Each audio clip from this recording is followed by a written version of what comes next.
Hello students, welcome back to my channel. আশা করি তোমরা সকলে ভালো আছো। আজকে এই ভিডিওর মাধ্যমে আমরা পড়ব ক্লাস 8-এর কোষে দেখি 10.1। কোষে দেখি 10.1 পেজ নম্বর হচ্ছে 100 পাতা। তোমরা বইটা 100 পাতায় খুলে দেখতে পাবে কোষে দেখি 10.1 এবং এই অধ্যায়ের নাম হচ্ছে ত্রৈরাসিক পদ্ধতি এবং দাগ নম্বর হচ্ছে 1 থেকে 8 পর্যন্ত। এই প্রত্যেকটা অঙ্ক তোমাদেরকে পরিষ্কারভাবে এই ভিডিওর মাধ্যমে আমি বোঝাবার চেষ্টা করব। তোমরা অবশ্যই প্রথম থেকে শেষ পর্যন্ত ভিডিওটা ভালো করে দেখো এবং প্রত্যেকটা অঙ্ককে ভালো করে বোঝার চেষ্টা করো। তাহলে আমি শুরু করছি। দেখো, আর সময় নষ্ট না করে একেবারে একের দাগের অঙ্কে চলে আসছি। কি বলছে? একের দাগের অঙ্ক বলছে আজ আমার বাবা 390 টাকায় 15 কিগ্রা চাল কিনে এনেছেন। কত টাকায়? 390 টাকায় 15 কিগ্রা চাল কিনে এনেছেন। যদি 17 কিগ্রা একই রকম চাল কিনতেন তবে বাবা কত টাকা খরচ করতেন? ত্রৈরাসিক পদ্ধতিতে হিসাব করে লিখি। এখানে বলছে 17 কিগ্রা 15 কিগ্রা 390 টাকায় কিনে এনেছেন। যদি 17 কিগ্রা একই রকম চাল বলার অর্থ হচ্ছে যে ওই দামটা একই থাকবে, ঠিক আছে? মানে এইটাও যত টাকা দরে কিনেছে, এই 17 কিগ্রাটাও তত টাকা দরেই কিনবে। এই জন্যই একই রকম চাল কিনতেন বলা হয়েছে। তাহলে বাবা কত টাকা খরচ করতেন? তাহলে অঙ্কটা আমি খাতায় করছি, ভালো করে লক্ষ্য করো তোমরা। কি লিখবো?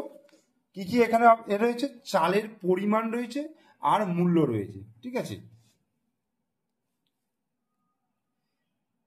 একের দাগে কি আছে? চালের পরিমাণ।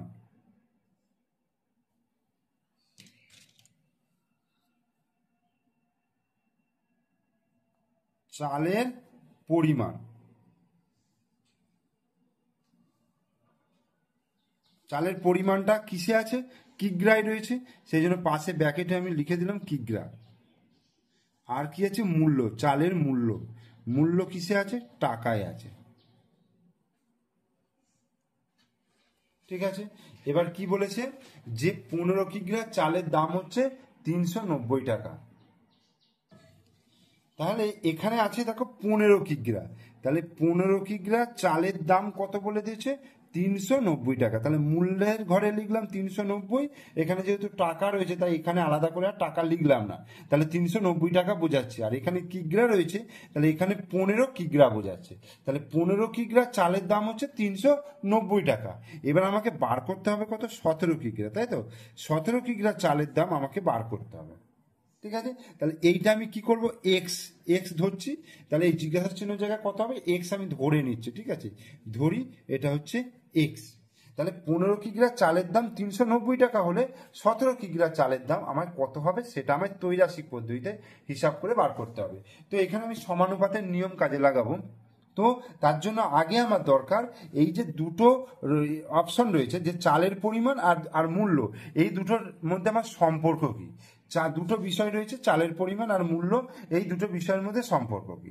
দেখো, তোমরা একটু নিজেরা কল্পনা করে দেখো যে 15 কিগ্রা চালের দাম যা হবে, 17 কিগ্রা চালের দাম কি হবে? বাড়বে না কমবে? তোমরা একটু ভাবনা চিন্তা করে বলো যে 1 কিগ্রা চালের দাম যা হবে, 2 কিগ্রা চালের দাম তার থেকে বেশি হবে না কম হবে? নিশ্চয়ই বেশি হবে। 3 কিগ্রা চালের দাম বেশি হবে। তার মানে কি? চালের পরিমাণটা যত বাড়ছে মূল্যটাও কিন্তু তত বেড়ে যাচ্ছে। চালের পরিমাণটা যত বাড়ছে মূল্যটাও কিন্তু তত বাড়ছে। তাহলে এই রকম সম্পর্ককে আমরা কি বলবো? সরল সম্পর্ক। অর্থাৎ একটা বৃদ্ধি পাওয়ার সঙ্গে সঙ্গে অপরটাও বৃদ্ধি পায়, বা একটা কমার সঙ্গে সঙ্গে অপরটাও কমতে থাকে। ধরো, চালের পরিমাণ যদি কমানো হয় তাহলে মূল্যটাও নিশ্চয়ই কমবে, এটা স্বাভাবিক ব্যাপার। তোমরা একটা লজেন্স যখন কিনতে যাও বাজারে বা দোকানে, একটা লজেন্সের দাম যদি 1 টাকা হয়, তো দুটো লজেন্সের দাম কত হবে? 2 টাকা। তিনটে লজেন্সের দাম কত হবে? 3 টাকা। তার মানে কি? এখানে তোমার লজেন্সের সংখ্যা বাড়ানোর সঙ্গে সঙ্গে ওখানে দামটাও বেড়ে যাচ্ছে। ঠিক সেম জিনিস এখানেও, চালের পরিমাণটা বাড়ানোর সঙ্গে সঙ্গে মূল্যটাও বেড়ে যাচ্ছে। তাহলে এদের দুজনের মধ্যে কি সম্পর্ক হলো? সরল সম্পর্ক, ঠিক আছে? দুটো বিষয় যখন একই দিকে অগ্রসর হয়, মানে এটাও যখন বাড়বে এটাও তখন বাড়বে, বা এটাও যখন কমবে এটাও তখন কমবে, তখন হচ্ছে সরল সম্পর্ক।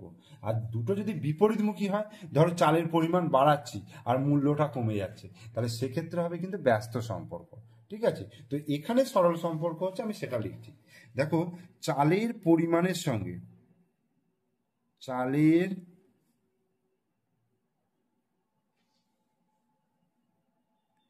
চালের পরিমাণের সঙ্গে চালের মূল্য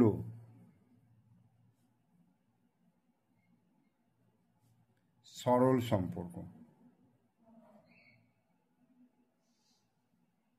সরল সম্পর্ক, ঠিক আছে। তাহলে আমরা কি লিখবো এরপরে? তাহলে অতএব আমরা কি লিখব? যেহেতু সরল সম্পর্ক, তাহলে আমরা দেখো লিখব 390:x। মানে এইটাকে যখন আমি এদিক থেকে লিখবো, মানে এইটা প্রথম লিখছি, তারপরে এইটা, মানে 390:x, ঠিক আছে। এরপরে সমানুপাতের চিহ্ন দেবো, এরকম ভাবে সমানুপাতের চিহ্ন দেবো। যেহেতু সরল সম্পর্ক, তাহলে এটা যেভাবে লিখলাম এটাকেও ঠিক সেম ভাবে লিখবো, অর্থাৎ 15:17। মানে এখানে যেমন 390:x লিখলাম, মানে 390টাকে প্রথম দিলাম আর এক্সটাকে পরে দিলাম, ঠিক একইভাবে এইটাকে প্রথম দেবো, এটাকে দ্বিতীয় দেবো। ব্যস্ত হলে কি করতাম? জাস্ট এটাকে ঘুরিয়ে দিতাম, 17:15 করতাম, তাহলেই কিন্তু আমার কাজটা হয়ে যেত। এবার কি করব? 390:x, তো এই ইস্টু আকারে থাকলে আমি এটাকে কিভাবে লিখতে পারবো? 390/x আকারে এরকম লিখলাম। এবার এই সমানুপাতের চিহ্নটাকে ইকুয়াল সাইন লিখলাম। আর এটা দেখো 15/17 এইভাবে লিখলাম। এবার কি করব? কোনাকুনি গুণ করবো, অর্থাৎ এটার সঙ্গে এটা, এটার সঙ্গে এটা। আমি এক্সটাকে বাঁ দিকে রাখার চেষ্টা করবো সবসময়। তাহলে আগে এইটাকে গুণ করি, তাহলে 15 × x, তাহলে 15 × x হলো সমান 390 × 17। 390 × 17। এরপরে আমাকে কি বার করতে হবে? এক্স বার করতে হবে। তাহলে এক্স সমান 390 × 17, আর 15টা এখানে গুণ আছে, মানে এখানে কি হয়ে যায়? 15টা ভাগে চলে আসবে। তাহলে এবার কাটাকুটি করলে দেখো 15 দুগুণে 30 হয়ে গেল, আর 6 15 90, মানে 26। 26 × 17 তাহলে কত হবে? দেখো 26কে 17 দিয়ে যদি গুণ করি, 6 7 42, 2 হাতে 4, 7 দুগুণে 14, আর 4 18, তো এটা হয়ে যাচ্ছে 26।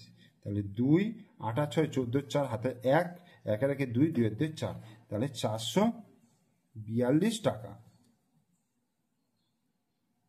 তাহলে এক্স এর মান বেরোলো 442 টাকা। তো আমরা এখানে কি করেছি? যে 17 কিগ্রা চালের দাম x টাকা ধরেছি, অতএব উত্তরটা লিখবো যে 17 কিগ্রা একই রকম চাল কেনার জন্য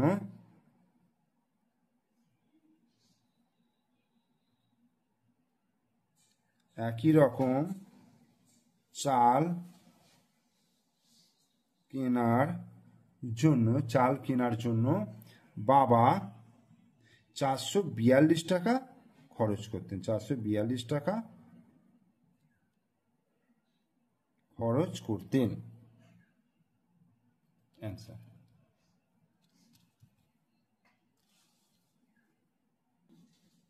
এইবার আমরা চলে আসছি 2 দাগের অঙ্কে। দেখো বলছে ভেঙ্কট মামা 20 মিটার ছিট কাপড়ে একই মাপের 4টি জামা তৈরি করবেন। 4টে জামা তৈরি করতে কত মিটার ছিট কাপড় লাগছে? 20 মিটার। একই রকম 12টি জামা তৈরি করতে হলে ভেঙ্কট মামাকে কত মিটার ছিট কাপড় কিনে দিতে হবে? ত্রৈরাসিক পদ্ধতিতে হিসাব করে লিখি। তাহলে 4টে জামা তৈরি করতে 20 মিটার ছিট কাপড় লাগবে, 12টি জামা তৈরি করতে কত মিটার ছিট কাপড় লাগবে সেটা বার করতে হবে। তাহলে দুটো বিষয় কি কি হচ্ছে? একটা হচ্ছে কাপড়ের পরিমাপ, আর একটা হচ্ছে জামার সংখ্যা। তাহলে জামার সংখ্যা, গণিতের ভাষায় সমস্যাটি হলো জামার সংখ্যা আর হচ্ছে কাপড়ের পরিমাপ। দেখো জামার সংখ্যা, তাহলে জামার সংখ্যা আমরা কিভাবে লিখছি? টি। আর হচ্ছে কাপড়ের পরিমাপ,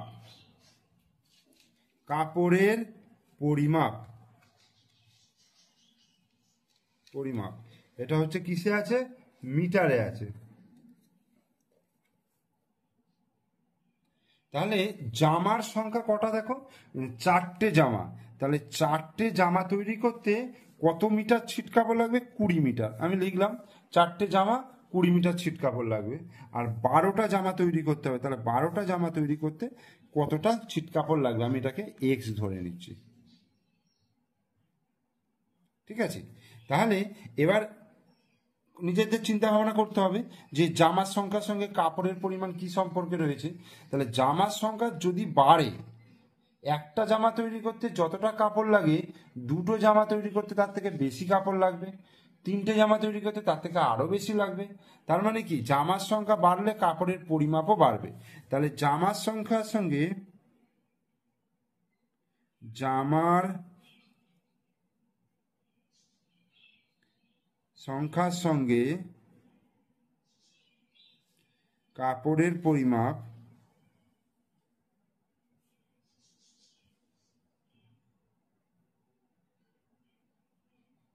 কি সম্পর্ক? সরল সম্পর্ক, সরল সম্পর্কযুক্ত। তাহলে সরল সম্পর্কযুক্ত। তাহলে এবার সরল সম্পর্কে থাকতে গেলে তাহলে আমি এটাকে কিভাবে লিখবো? 20:x। অতএব 20:x এটাকে লিখলাম। তাহলে এটা যেদিক থেকে লিখলাম এটাকেও এইভাবেই লিখতে হবে, 4:12। তাহলে সমানুপাতের চিহ্ন দিয়ে 4:12, যেহেতু এটা সরল সম্পর্কে রয়েছে। তাহলে তাহলে কি হচ্ছে, 20/x, 20/x ইস্টু যেহেতু রয়েছে ভাগে চলে আসবে, সমান চিহ্ন দিলাম 4/12। এবার আমার কোনাকুনি গুণ করবে, 4 গুণিত x, 4 গুণিত x সমান 20 গুণিত 12, 20 গুণিত 12। তাহলে x সমান তাহলে কি হয়ে যাবে, 20 গুণিত 12/4। 4টা এখানে গুণ আছে, তাই সমান চিহ্নের ডান দিকে গেলে ভাগ হয়ে যাবে। এবার কাটাকুটি করি, দেখো 4 3 12। তাহলে 20 আর 3 গুণ করলে 3 গুণিং 60, তাহলে 60 মিটার কাপড় লাগছে। তাহলে উত্তরটা কি লিখবো? অতএব 12টি জামা তৈরি করতে হলে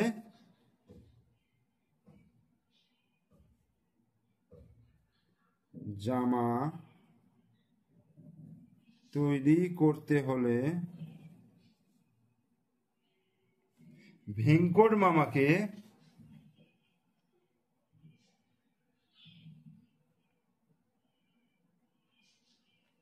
এত মিটার মানে 60 মিটার ছিট কাপড় কিনে দিতে হবে, কিনে দিতে হবে। অ্যান্সার। তো এবার চলো 3 দাগের অঙ্কটা করি। বকুলতলা গ্রামে একটি পুকুর কাটতে 30 জন লোকের 15 দিন সময় লেগেছে। বকুলতলা গ্রামে একটা পুকুর কাটতে কতজন লোকের? 30 জন লোকের। কতদিন সময় লেগেছে? 15 দিন। যদি 25 জন লোক ওই পুকুর কাটতো, মানে 30 জনের জায়গায় যদি 5 জন কম, অর্থাৎ 25 জন যদি পুকুর কাটতো, তবে কতদিনে কাজ শেষ করতে পারতো? ত্রৈরাশিক পদ্ধতিতে হিসাব করো। তাহলে এখানে আমরা কি কি পাচ্ছি?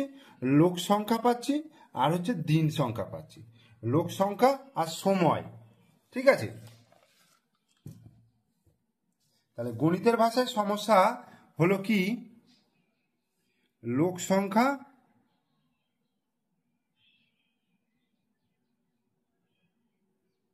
আর হচ্ছে সময়। লোক সংখ্যা কি লিখবো? লোক সংখ্যার এককটা লিখবো এত জন, আর সময়ের লিখবো দিন। তাহলে কি বলছে? 30 জন লোকের একটা পুকুর কাটতে সময় লাগছে 15 দিন, ঠিক আছে। 30 জন লোকের 15 দিন সময় লাগছে। তাহলে 25 জন লোকের কতদিন সময় লাগবে? তাহলে আমি এটা ধরে নিচ্ছি এক্স ধরি। এবার লোক সংখ্যার সঙ্গে সময়ের সম্পর্কটা কি হবে? একটা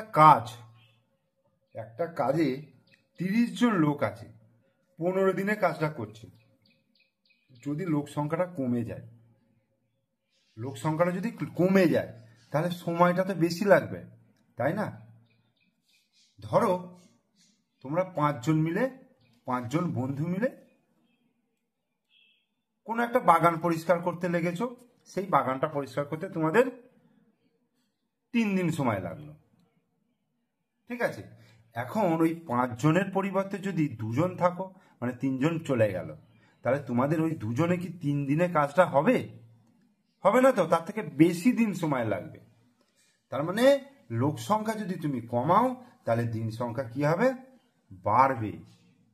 আবার লোক সংখ্যা যদি বাড়াও তাহলে কম সময়ে কাজটা হয়ে যাবে, দিন সংখ্যা কমে যাবে। তার মানে কি, দুটো বিপরীতমুখী, অর্থাৎ ব্যস্ত সম্পর্ক। তাহলে আমরা কি লিখব, অতএব লোক সংখ্যার সঙ্গে সময় ব্যস্ত সম্পর্ক যুক্ত। তাহলে অতএব আমি কি লিখব, দেখো 15:x, এটা এদিক থেকেই লিখব, 15:x সমানুপাতের চিহ্ন দেবো। যেহেতু এটা ব্যস্ত সম্পর্ক তাহলে আমি নিচের দিক থেকে ওপর দিকে লিখবো, অর্থাৎ এটাকে 25:30 লিখবো। সরল সম্পর্কে কি করছিলাম, 30:25 করছিলাম, এটাতে কি করব, 25:30 করলাম। জাস্ট সরল এবং ব্যস্ত সম্পর্কের মধ্যে এটাই হচ্ছে তফাৎ, জাস্ট এই জায়গাটা তফাৎ, বাকি সব একই প্রসেস। তাহলে দেখো এটা 15/x করলাম, ইকুয়াল সাইন দিলাম, 25/30 হয়ে গেল। বা এবার কোনাকুনি গুণ করবো, দেখো 25 গুণিত x সমান 15 গুণিত 30, 15 গুণিত 30। বা x সমান তাহলে কি হবে, 25টা এখানে গুণ রয়েছে, তাহলে এদিকে গেলে কি হয়ে যাবে, ভাগে চলে যাবে। তাহলে 15 গুণিত 30/25, 5 দিয়ে কাটাকুটি করবো, 5 6 30, 5 5 25, আবার এটা 5 দিয়ে 15কে কাটলে 5 3 15, তার মানে 3 6 18 দিন, 18 দিন। তাহলে যদি 25 জন লোক, তাহলে এখানে উত্তর 18 এসে গেল, তাহলে উত্তরটা লিখবো কি, যদি 25 জন লোক ওই পুকুর কাটতো তবে 18 দিনে কাজ শেষ করতে পারতো, তাহলে এটা অ্যান্সার হয়ে গেল। এরপরে আমি চলে আসছি 4 দাগের অঙ্কে। 4 দাগের অঙ্ক কি বলছে, যে দেখো কাকিমা ঘন্টায় 40 কিলোমিটার বেগে গাড়ি চালিয়ে 5 ঘন্টায় মামার বাড়ি পৌঁছে গেলেন। 40 কিলোমিটার বেগে, মানে গতিবেগ দিয়েছে এটা, 1 ঘন্টায় 40 কিলোমিটার যায়, তাহলে 5 ঘন্টায় মামার বাড়ি পৌঁছে গেল। তিনি যদি ঘন্টায় 50 কিমি বেগে গাড়ি চালাতেন, মানে গতিবেগটা যদি আরো বাড়িয়ে দিতেন, তাহলে মামার বাড়ি পৌঁছাতে কত সময় লাগতো, ত্রৈরাশিক পদ্ধতিতে হিসাব করে লিখি। তাহলে এখানে দুটো বিষয় হচ্ছে কি কি, একটা হচ্ছে গতিবেগ আর একটা হচ্ছে সময়।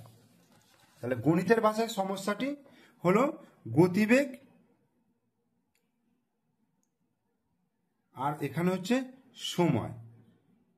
গতিবেগ কি, গতিবেগ হচ্ছে কিলোমিটার পার ঘন্টা, অর্থাৎ 1 ঘন্টায় কত কিলোমিটার যাবে সেটাই হচ্ছে তার গতিবেগ, আর সময়টা হচ্ছে ঘন্টা। তাহলে এখানে বলেছে 40 কিলোমিটার, 40 কিলোমিটার পার ঘন্টা গতিবেগে গেলে 5 ঘন্টা সময় লাগছে, 5 ঘন্টা। আর 50 কিলোমিটার গতিবেগে গেলে তাহলে কতটা সময় লাগবে, জিজ্ঞাসা চিহ্ন। তাহলে আমি এটা ধরে নিচ্ছি এক্স। এবার গতিবেগের সঙ্গে সময় কি সম্পর্ক, গতিবেগ যদি বাড়ানো হয় তাহলে তো আমি কম সময়ের মধ্যে পৌঁছে যাব, তাই না।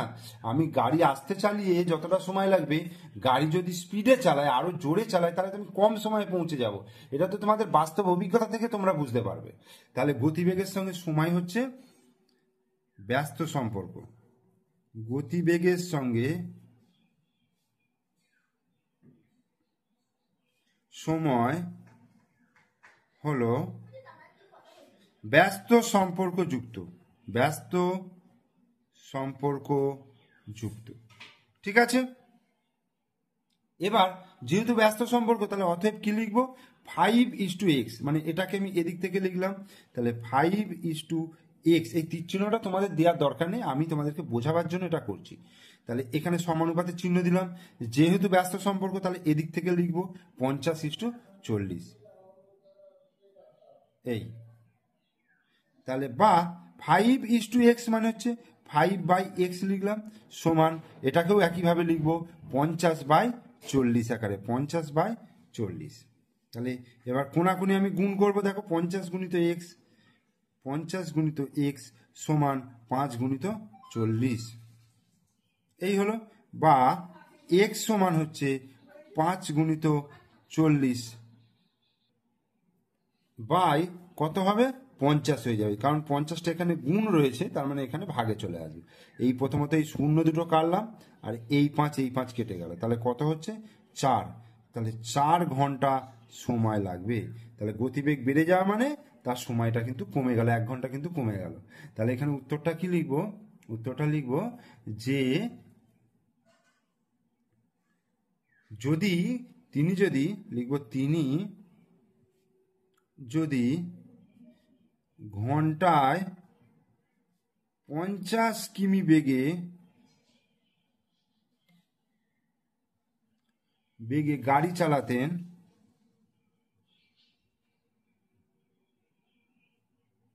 চালাতেন তবে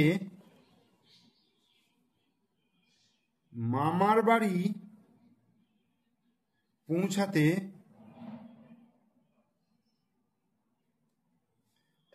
4 ঘন্টা সময় লাগতো।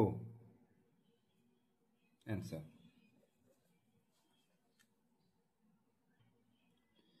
এবার আমরা 5 দাগের অঙ্কে চলে আসি। এই অঙ্কটা খুব ইম্পর্টেন্ট অঙ্ক, তোমরা পরীক্ষায় এই অঙ্কটা মানে পাবার চান্স আছে খুব। এই অঙ্কটা অনেক পরীক্ষাতেই কিন্তু পড়ে। তো দেখো কি আছে, বলছে মঙ্গলপুর গ্রামের একটি আশ্রয় শিবিরে 4000 জন লোকের 9 দিনের খাবার মজুদ ছিল। 3 দিন পরে 1000 জন লোক অন্য জায়গায় চলে গেলেন। যারা রয়ে গেলেন অবশিষ্ট খাবারে তাদের আর কতদিন চলবে হিসাব করে লিখতে বলছে। তো প্রথমে দেখো এখানে কি কি দুটো বিষয় আছে, লোক সংখ্যা আর হচ্ছে দিন সংখ্যা। তাহলে সেটাকে আগে আমি লিখি। দেখো গণিতের ভাষায় সমস্যাটা হলো লোক সংখ্যা আর হচ্ছে সময়টাকে আমি লিখছি দিন বা দিন সংখ্যা হিসাবেও তোমরা লিখতে পারো, আর লোক সংখ্যা হচ্ছে এতজন। প্রথমে কি বলছে, 4000 জন লোকের 9 দিনের খাবার মজুদ ছিল, কিন্তু 3 দিন পরে 1000 জন চলে গেল। তাহলে 3 দিন পর যে চলে গেল, তাহলে আর কদিনের খাবার মজুদ রইল? 9 দিন থেকে 3 দিন বিয়োগ হয়ে গেল। দেখো 9 দিন থেকে 3 দিন বিয়োগ হয়ে গেল মানে 6 দিনের খাবার মজুদ আছে। কতজনের? 4000 জন লোকের। 3 দিন খাওয়া হয়ে গেছে, তো 3 দিন মিটে গেছে, ওটা আমার ধরার মধ্যে নেই। তো 3 দিন চলে গেল মানে 6 দিন, মানে 9 দিন টোটাল খাবার ছিল 9 দিনের, সেখান থেকে 3 দিন চলে গেল মানে রয়ে গেল কিন্তু 6 দিনের। তাহলে 4000 জন লোকের 6 দিনের খাবার আর মজুদ আছে, এটা আমায় বুঝে নিতে হবে বা ধরে নিতে হবে যে 4000 জন লোকের 6 দিনের খাবার মজুদ আছে। এইবার বলছে 1000 জন চলে গেল,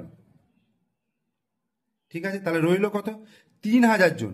বলছে এই 3000 জনের আর কতদিন চলবে? এই যে 4000 জন লোকের 6 দিনের খাবারটা 3000 জনের কতদিন চলবে, এটা আমাকে বার করতে হবে। এটা আমি এক্স ধরে নিচ্ছি, ঠিক আছে।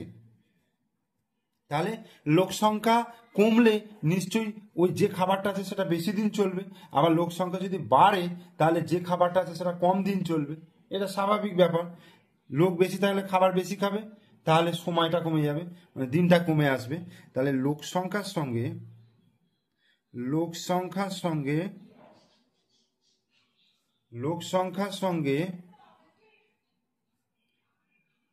দিন সংখ্যা ব্যস্ত সম্পর্ক যুক্ত, ঠিক আছে, ব্যস্ত সম্পর্ক যুক্ত। তাহলে এটাকে কিভাবে লিখবো? 6:x, অতএব 6:x সমানুপাতের চিহ্ন দিয়ে এটাকে তাহলে আমি ঘুরিয়ে লিখবো 3000:4000, 3000:4000, এই হলো। বা তাহলে এটাকে লিখবো 6/x সমান 3000/4000, 3000/4000। তাহলে বা দেখো এবার কোনাকুনি গুণ করব, 3000 গুণিত x সমান 6 গুণিত 4000, বা x সমান হয়ে গেল 6 গুণিত 4000/3000। এই 0 0 0, 1 2 3টে করে 0 কেটে গেল, আর এটা 3 দুগুণে 6, তার মানে 4 দুগুণে 8। যেটা 6 দিন চলার কথা 1000 জন চলে যাওয়াতে ওটা আরো 2 দিন এক্সট্রা হয়ে যাচ্ছে, মানে 8 দিন চলছে। তাহলে উত্তরটা লিখবো, অতএব যারা রয়ে গেল অতএব যারা রয়ে গেলেন অবশিষ্ট খাবারে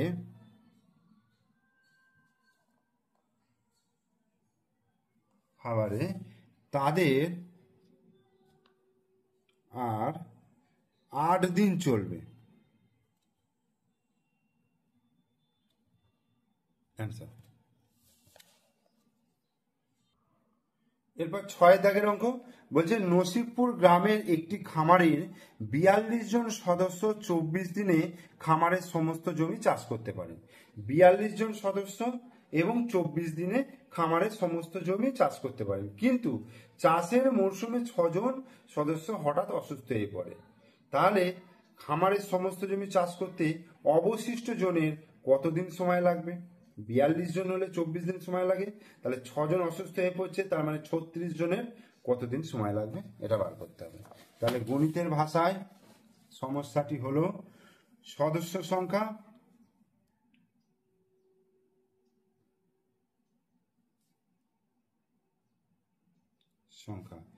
এককটা দিচ্ছি জন, আর হচ্ছে দিন সংখ্যা, এটা তার একক দিতে হবে না যেহেতু এখানে দিন সংখ্যা হিসাবে লিখছি। তাহলে 42 জন সদস্যের 24 দিন সময় লাগছে, আর হঠাৎ 6 জন অসুস্থ হয়ে পড়ছে, মানে 42 - 6 সমান 36 জনের কতদিন সময় লাগছে, এক্স আমি ধরে নিচ্ছি। ঠিক আছে, তাহলে লোক সংখ্যা যত বাড়বে বা যত বাড়বে দিন সংখ্যা তত কমবে, কারণ লোক সংখ্যার সঙ্গে দিন সংখ্যা আমরা কি জানি, ব্যস্ত সম্পর্ক। আগেও তোমাদেরকে বুঝিয়েছি এই ব্যাপারটা, যে লোক যত বাড়বে তত কম সময়ে কাজ হয়ে যাবে। তাহলে সদস্য সংখ্যার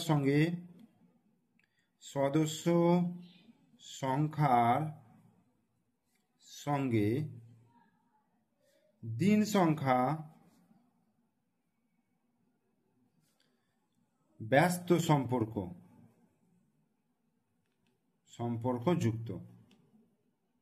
তাহলে আমি এটাকে লিখবো 24:x, অতএব 24:x সমানুপাতে চিহ্ন দিলাম, তাহলে 36:42, এটা এই দিক থেকে লিখতে হবে 36:42, বা 24/x সমান 36/42, কোনাকুনি গুণ করি, 36 গুণিত x সমান 24 গুণিত 42, বা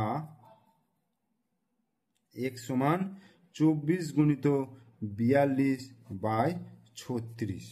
এই হলো। তাহলে 12 দুগুণে 24, আর এটা 3 12 36, আর এখানে তো 3 14 42, ঠিক আছে, তাহলে 14 দুগুণে 28 দিন। এবার এখানে উত্তরটা চেয়েছে খামারের সমস্ত জমি চাষ করতে অবশিষ্ট জনের কতদিন, তার মানে 28 দিন সময় লাগবে। উত্তরটা লিখব, তাহলে অতএব খামারের সমস্ত জমি চাষ করতে অবশিষ্ট জনের 28 দিন সময় লাগবে। 28 দিন সময় লাগবে, 28 দিন সময় লাগবে। অ্যান্সার। এরপরে আমরা 7 দাগের অঙ্কে চলে আসবো।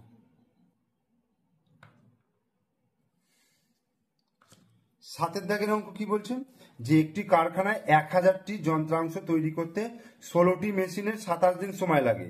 যদি ওই কারখানায় আরো 2টি মেশিন বসানো হয়, মানে 16 আর 18টা মেশিন হয়, তাহলে একই সংখ্যক মানে 1000টি যন্ত্রাংশ তৈরি করতে কতদিন সময় লাগবে। যেহেতু প্রথমেও 1000টা যন্ত্রাংশ তৈরি করতে এবং লাস্টে ওই একই সংখ্যক যন্ত্রাংশ তৈরি করতে, তাহলে এই যন্ত্রাংশের অপশনটা না দিলেই হবে। ঠিক আছে, যন্ত্রাংশটা আমি বিষয়ের মধ্যে ধরবো না, আমি দুটো বিষয় নেবো, এখানে মেশিনের সংখ্যা আর হচ্ছে দিন সংখ্যা। ঠিক আছে, তাহলে কি লিখবো, মেশিনের সংখ্যা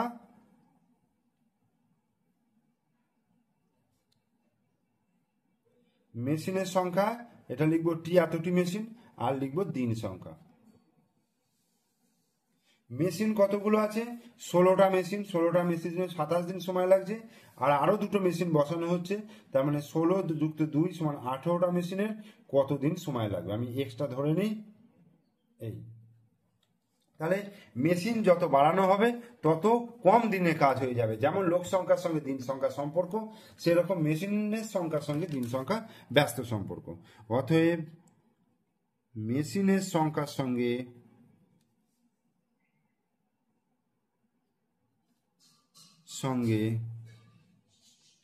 দিন সংখ্যা ব্যস্ত সম্পর্ক। তাহলে 27:x, অতএব 27:x সমানুপাতের চিহ্ন, এটাকে ঘুরিয়ে লিখবো 18:16, 18:16। তাহলে বা 27/x সমান 18/16।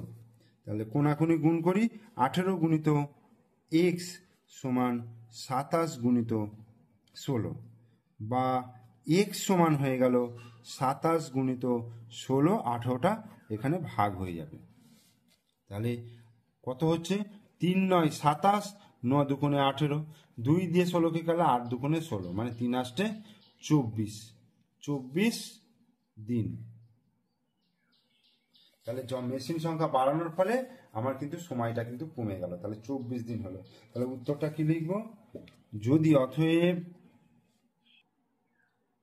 তাহলে উত্তরটা কি হচ্ছে? উত্তরটা লিখবো যে যদি ওই কারখানায় আরো 2টি মেশিন বসানো হয় তাহলে একই সংখ্যক যন্ত্রাংশ তৈরি করতে 24 দিন সময় লাগবে।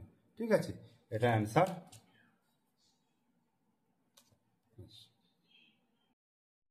এরপরে 8 দাগের অঙ্ক কি বলছে দেখো, বলছে নিচের পারস্পরিক সম্পর্কগুলি দেখি, গণিতের গল্প তৈরি করি এবং ত্রৈরাসিক পদ্ধতিতে উত্তর খুঁজি।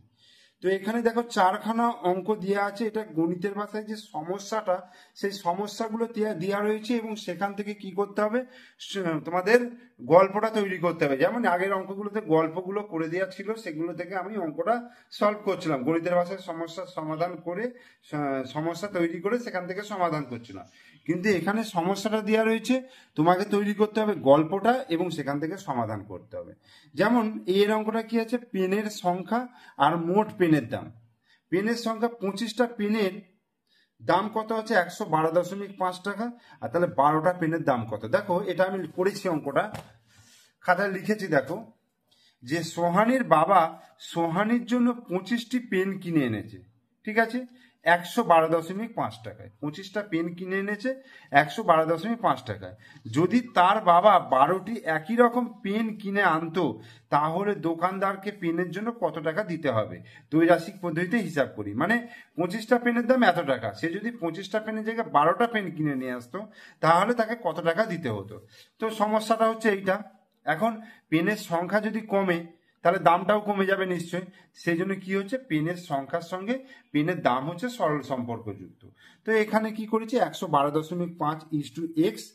একইভাবে এদিকটাও করতে হবে এইভাবে, যেহেতু সরল সম্পর্ক, তাহলে 25:12।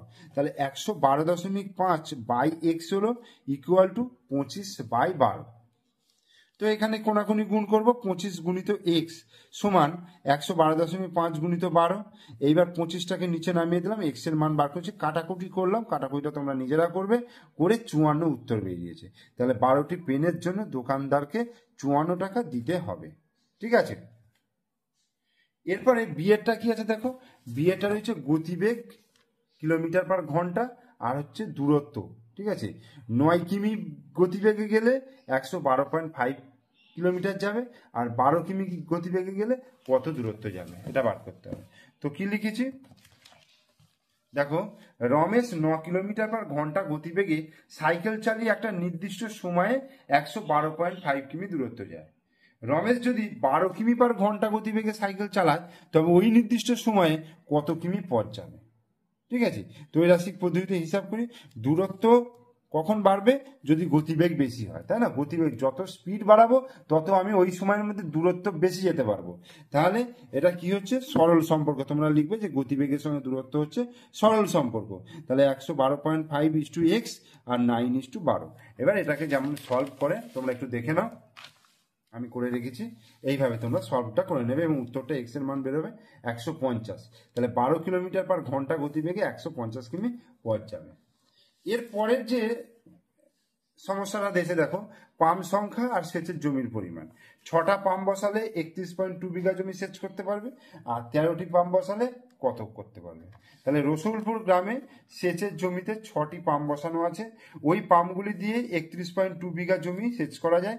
যদি 13টি পাম্প বসানো থাকতো তাহলে কতটা জমি সেচ করা যেতে পারতো। তাহলে এটাও হচ্ছে সরল সম্পর্ক। আমি সরল সম্পর্ক করে যেমন নিয়ম সেই নিয়মে অঙ্কটা করেছি, তোমরা দেখে নাও ভালো করে। এবং এর উত্তর এসছে 67.6 বিঘা। ঠিক আছে, এরপরে ডিএডটা দেখো। ডিএডটা বলছে প্রতি ছাত্রের জন্য দৈনিক বরাদ্দ দানা শস্য হচ্ছে 306, আর এখানে ছাত্র সংখ্যা 425, 458 হলে কি হবে। একটি স্কুলের 425 জন ছাত্রের মিড ডে মিলের জন্য প্রতি ছাত্রের দৈনিক বরাদ্দ দানা শস্যের পরিমাণ হচ্ছে 306 গ্রাম। মানে 425 জন ছাত্র ছিল এবং যা খাবার ছিল সেই খাবারে 306 গ্রাম করে খাবার প্রতিদিন দেওয়া যাবে।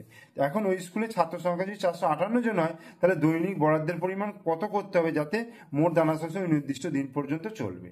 ঠিক আছে, মানে এই 425 জন ছাত্রের 306 গ্রাম করে মোট দানা শস্যটা যতদিন চলতো এটাও ততদিনই চলবে। তাহলে দৈনিক বরাদ্দের পরিমাণটা কত করতে হবে, যেহেতু ছাত্র সংখ্যা বেড়েছে তাহলে দৈনিক বরাদ্দের পরিমাণ কম করতে হবে। তো এটা হচ্ছে ব্যস্ত সম্পর্ক, এবং ব্যস্ত সম্পর্ক যেহেতু 306:x, আর এটা 458:425, এটাকে ঘুরিয়ে লিখেছি, এটা এদিক থেকে লিখেছি, এটাকে এদিক থেকে লিখেছি, লিখে ক্যালকুলেশন করেছি। করিয়ে দেখো এক্স এর মান 425 গুণিত 306/458 এসছে। এই দুটো প্রথম গুণ করবে, করে এটাতে ভাগ করবে, দেখবে 283.95 গ্রাম এসছে। ঠিক আছে, এরপরে আরও সংখ্যা আসবে, আমার নেবার দরকার নেই, 2 দশমিক পর্যন্ত নিয়েছি, তাহলে 283.95 গ্রাম। ঠিক আছে, এই 4টে অঙ্ক, 8-এর দাগে 4টে অঙ্ক আমি একটু স্পিডে করিয়ে দিলাম, তোমরা অন্য কারো ভিডিও দেখবে এই 4টে অঙ্ক হয়তো অনেক টিচারই করে দেখায় না, তো আমি এখানে তোমাদের সুবিধার্থে করে দেখিয়ে দিলাম। ঠিক আছে, তোমরা অবশ্যই প্রথম থেকে শেষ পর্যন্ত ভিডিওটা দেখো। ভিডিও ভালো লাগলে লাইক করো, কমেন্টস করো, আর বন্ধুদেরকে শেয়ার করো। আর আমার চ্যানেলে নতুন দর্শক হলে অবশ্যই চ্যানেলটিকে সাবস্ক্রাইব করে দিও, পাশে থাকা বেল আইকন প্রেস করে দিও, যাতে আমি ভিডিও ছাড়লেই সেই নোটিফিকেশন তোমাদের ফোনে তাড়াতাড়ি পৌঁছে যায়। ওকে, থ্যাংক ইউ।